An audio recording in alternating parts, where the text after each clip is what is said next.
তার সনাতনী পূজা পদ্ধতি চ্যানেলে আপনাদের সবাইকে স্বাগত। আজ আমি আপনাদের বলতে চলেছি যে সনাতন শাস্ত্রে যে হাত বা আঙুল আছে, এই আঙুলগুলোর এক একটি নাম কি।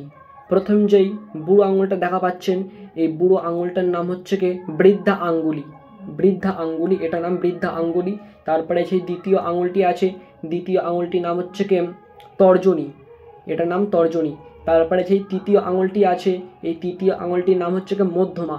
চতুর্থ যে আঙুলটি আছে এটার নাম অনামিকা। এই অনামিকা আঙুলের দ্বারাই পূজাস্তি পার্বণ সব পবিত্র আঙুলকে হিসাবে এই অনামিকা আঙুলকে ধরা হয়। তারপরে শেষ যেটা কনিষ্ঠা বা অঙ্গুষ্ঠা, এটাকে বলা হয় 5 নম্বর আঙুল।